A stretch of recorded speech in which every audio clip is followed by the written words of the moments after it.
اور یہ وہ چیز ہے جو ایک بار چوتھے امام کی سیرت میں دیکھ لیجئے.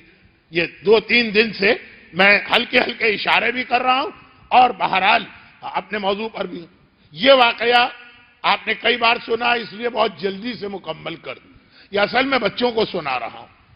کل کے بچے کے سوال نے مجھے بتایا کہ بچے کچھ سن رہے ہیں اور کچھ سمجھ رہے ہیں. یہ واقعہ میں نے بہت پڑھا، اگرچہ کافی عرصے سے اس لیے نہیں پڑھا کہ لوگوں نے، بعض لوگوں نے اس سے غلط نتیجہ ایک نکال لیا. واقعہ بہت مشہور. چوتھے امام کا ابھی بچپنا تھا، بچپنا بھی نہیں، 10 دن کے بھی نہیں تھے کہ ان کی والدہ جناب شہربانو کا انتقال ہو گیا. خیر امام کو تو ضرورت بھی نہیں ہوتی نہ باپ کی نہ ماں کی، یعنی تربیت کا محتاج نہیں ہے امام، لیکن دنیاوی اعتبار سے اب ماں نہ رہی. جناب شہربانو شہزادی تھی. شہزادیاں جب گرفتار ہوتی ہیں تو اکیلے نہیں ہوتی ہیں، ان کے ساتھ جو ان کی کنیزیں ہوتی ہیں وہ ساتھ نہیں چھوڑتی ہیں. تو کئی کنیزیں تھیں، شیرین، ہندا، جو آپ نام سنتے ہیں.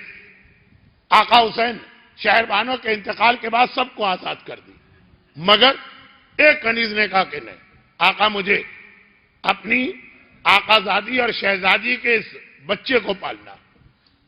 محتاج نہیں ہے، مگر رسول خدا کو ام ایمن نے پالا کہ نہیں پالا جناب آمنہ کے انتقال کے بعد. مگر حسنین فضہ کی نگرانی میں بظاہر پروان چڑھے کہ نہیں شہزادی کے وفات کے بعد دنیا. تو یہ کنیز.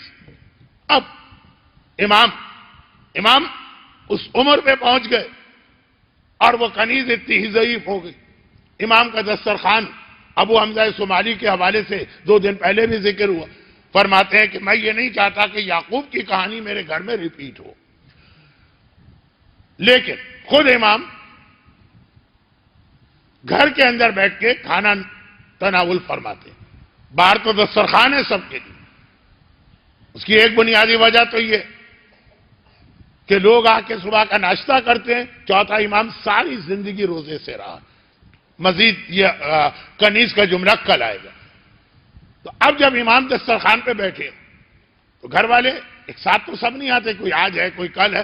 اگر کبھی وہ کنیز آ کے بیٹھ جائے امام اس کے ساتھ کھانا نہیں کھاتے. یاد کیجئے کئی بار کا سنا ہوا.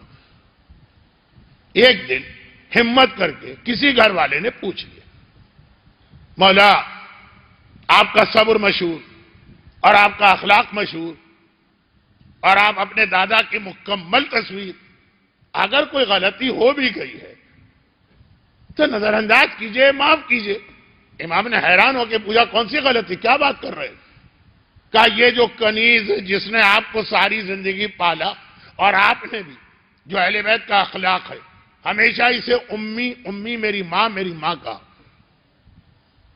تو آپ جو اس سے ناراض ہیں کب تک یہ ناراضگی رہے؟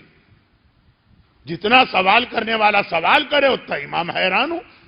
ناراضگی کیسے، کہاں سے ہی بات آئی؟ میں بہت بات کو پھیلا بھی رہا ہوں اور پھیلا نہیں بھی رہا ہوں. خبر کہاں سے آ گئی؟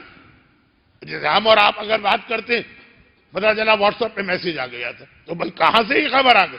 کہا مولا ہم نے دیکھا آپ کبھی ان کے ساتھ دسترخوان پہ کھانا تناول نہیں فرماتے، اگر بیٹھ بھی جائیں تو بیٹھ جاتے ہیں. کہا ناراضگی نہیں ہے، ان کا احترام ہے. کھانا سجا ہوا ہو سکتا ہے کسی روٹی کی جانب میرا ہاتھ بڑھ گیا، لیکن اس سے پہلے ان کے دل میں خیال آیا ہو کہ روٹی تو مجھے لینا. ان کے دل میں خیال آیا، ان کی پسند کی چیز پہ میرا ہاتھ چلا گیا. کہیں یہ بھی اللہ کے یہاں ماں باپ کے حق میں کمی نہ لکھی جائے. یہ کون سی ماں کا تذکرہ جو حقیقی ماں ہے ہی نہیں. ایک رشتہ، نسبت والا رشتہ. لیکن معصوم، جو بات میں کہنے جا رہا تھا کہ معصوم نے کہا بعض چیزیں قابل احترام ہوتی ہیں، غلط بھی ہو جھوٹی بھی ہو.